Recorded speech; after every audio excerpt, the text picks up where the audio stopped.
Saudara, setelah menggeledah belasan lokasi dan menyita 74 kg emas dan uang dengan total ratusan miliar rupiah, Kortas Tipikor Polri menetapkan 2 tersangka dalam dugaan kasus korupsi dan tindak pidana pencucian uang. Topik ini menjadi ulasan catatan Kompas TV yang akan dibawakan oleh Niputu Trisnanda. Silakan Putu. Terima kasih Yasir. Betul sekali, polisi tetapkan 2 tersangka yaitu mantan Jampitsus Febri Adriansyah dan seorang pengusaha swasta Don Rito terkait perkara dugaan korupsi batubara Asabri dan juga Krakatau Steel. Polri pun kini melimpahkan perkara ini ke Kejaksaan Agung. Tentu tidak hanya diungkap, namun kasus 3 mega korupsi ini pun harus diusut secara tuntas sebagai komitmen memberantas korupsi di negeri ini. Inilah catatan Kompas TV, ujian berat pemberantasan korupsi.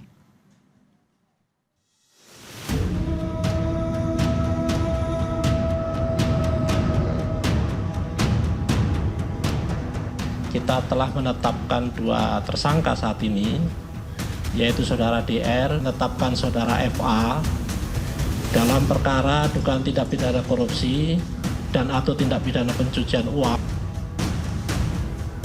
Ratusan miliar rupiah uang tunai beserta puluhan balok emas murni seberat 74 kg ini jadi saksi bisu keterlibatan 2 tersangka dalam 3 pusaran kasus korupsi besar sekaligus.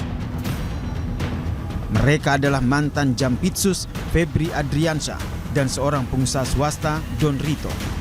Meski berstatus sama, nasib keduanya berbeda.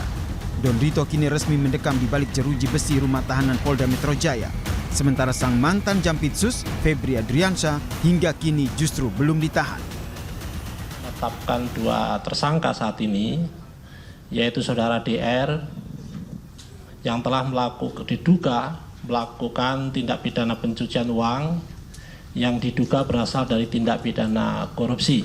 Kemudian kita juga telah menetapkan saudara FA dalam perkara dugaan tindak pidana korupsi dan atau tindak pidana pencucian uang dalam proses penanganan hukum oleh pegawai negeri atau oknum penyelenggara negara dalam perkara PT Asabri dan atau tindak pidana korupsi lainnya sebagaimana dimaksud pasal 12 huruf E kecil. Babak baru penyidikan pun dimulai. Kortas Tipikor Bareskrim Polri resmi melimpahkan berkas perkara panas kasus ini ke Kejaksaan Agung. PLT Jampitsus Rudi Margono menegaskan pihaknya bergerak cepat dan segera memeriksa Febri Adriansyah di Gedung Bundar. Profesionalisme Kejaksaan Agung kini berada di ujung tanduk. Lembaga ini bertaruh reputasi untuk mengusut tuntas mantan pejabatnya sendiri secara transparan. Belum ada informasi. Untuk pemeriksaan sudah belum Pak? Sudah diperiksa belum sejauh ini? Bahkan dimulai. Baru apa nih? Nah, teknisnya kan baru hari ini kita terima, kita pelajari dulu, kita buka alat buktinya, barang buktinya, kemudian terkait dengan struktur materialnya bersama-sama ke Kompas Tipikor. Merespons kegaduhan hukum ini, Komisi 3 DPR membentuk panja untuk mengawal ketat pengusutan kasus korupsi yang menyeret mantan Jampitsus tersebut. Panja ini Dibentuk khusus untuk ini ya Pak? 3 kasus itu ya Pak? Dan kami ini pengawas mereka, Pak. Kami tidak selevel, kami di atasnya mereka. Tapi tidak akan mengawasi langsung. Iya. Pak, tadi dikatakan akan mengawasi pada saat penggeledahan dan juga pemeriksaan. Berarti nanti dari pihak Komisi 3 bakal hadir langsung ya Pak? Betul. Ya. Oke. Biar nggak ada fitnah, jangan sampai ada uang yang ditukar lah, ya kan? Iya. Yayasan Lembaga Bantuan Hukum Indonesia atau YLBHI menegaskan kasus ini adalah pertaruhan mati-matian bagi Polri dan Kejagung. Polisi dituntut membongkar akar jaringan ini lebih luas tanpa tebang pilih, sementara penegakan kasus ini secara transparan jadi pertaruhan nama baik Kejagung. Ini pertaruhan buat polisi dan kejaksaan. Oke. Harusnya kalau polisi serius, maka dia membongkar sampai level yang lebih luas lagi. Misalnya kasus blackout listrik ya, itu kan bukan semata-mata suap atau perkara di ujungnya. Tapi dari mana kebijakan ini bermula? Kejaksaan ini pertaruhan ya. saat sekarang pucuk pimpinannya Jampitsus seperti ini, pertaruhan apakah kejaksaan tetap profesional melakukan penuntutan. Maka bagi saya ini harus ditunjuk benar-benar jaksa-jaksa yang clear, yang berani membongkar semuanya. Kalau tidak berhasil dua-duanya, maka bagi publik semakin menunjukkan bahwa ada kong kali kong di belakangnya. Pasca penetapan tersangka, Presiden Prabowo Subianto pun mendadak memanggil Menteri Pertahanan Syafri Syamsuddin, Jaksa Agung ST Burhanuddin, dan Kapolri Jenderal Listio Sigit Prabowo ke Istana Negara. Kini mata seluruh rakyat Indonesia tertuju pada komitmen Korps Penegak Hukum. Proses hukum yang transparan dan keadilan bukan lagi sekedar harapan, melainkan harga mati untuk membongkar tuntas gurita mega korupsi ini hingga ke akarnya. Tim Liputan, Kompas TV. Ujian bagi penegakan hukum di negeri ini sesungguhnya baru terjadi saat prosesnya menyentuh mereka yang sedang berkuasa atau punya pengaruh kuat dalam penyelenggaraan negara. Di titik inilah publik akan menilai apakah penegakan hukum adalah panglima atau sekadar retorika politik saja. Dan kini ujian itu sedang berlangsung dalam kasus dugaan korupsi dan pencucian uang yang menyeret ex-jaksa Agung Muda Tindak Pidana Khusus atau Jampitsus Febri Adriansyah sebagai tersangka.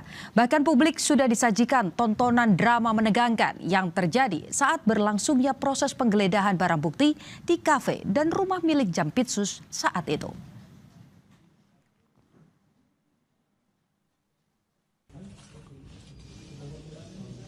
Dua institusi penegak hukum berhadap-hadapan dengan senjata lengkap. Penyidik polisi yang menggeledah datang dengan kawalan pasukan BRIMOB bersenjata. Begitu pula pihak kejaksaan yang meminta bantuan tentara bersenjata laras panjang untuk berjaga di rumah kediaman ex-Jampitsus.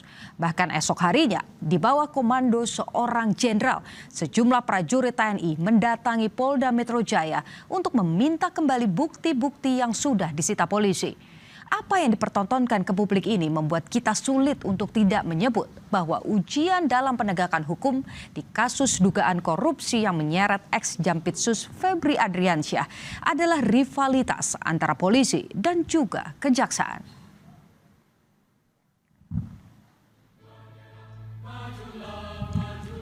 Presiden Prabowo pun turun tangan, tidak saja menegur aparat penegak hukum untuk introspeksi, tetapi juga memanggil Menteri Pertahanan, Kapolri, Panglima TNI, dan Jaksa Agung ke Istana Negara.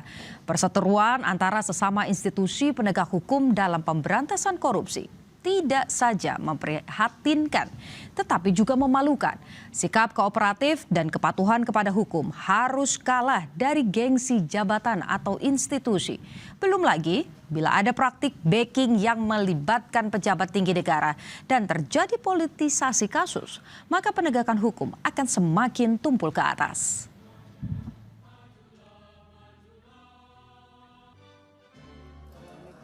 Oleh karenanya, Presiden Prabowo dan aparat penegak hukum harus menjadikan kasus dugaan korupsi yang menyeret ex-Jampitsus Febri Adriansyah sebagai momentum bersih-bersih penegak hukum dari korupsi.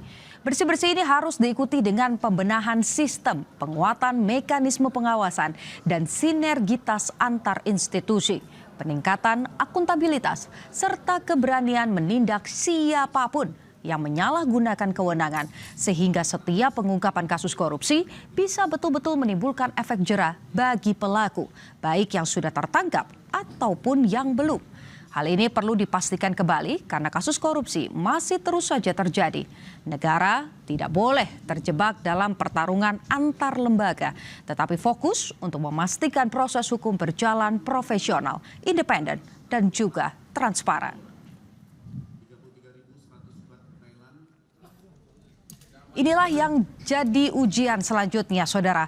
Pasca pelimpahan kasus ke kejaksaan, baik polisi dan kejaksaan harus bisa menjawab skeptisme publik bahwa penanganan kasus dugaan korupsi dan pencucian uang dengan tersangka ex-Jampitsus Febri Adriansyah akan berjalan independen dan transparan. Jaga profesionalitas dan juga tumbuhkan budaya rasa malu sehingga tidak ada lagi rivalitas di antara sesama aparat negara. Apalagi hal itu terjadi karena untuk melindungi pejabat korup atau semata hanya menjaga gengsi institusi. Korupsi sejatinya adalah kejahatan berkelompok dan terorganisir, sehingga polisi dan kejaksaan harus saling dukung karena yang mereka hadapi adalah sistem, bukan saja orang. Demikian catatan Kompas TV, saudara. Kita jumpa lagi pekan depan.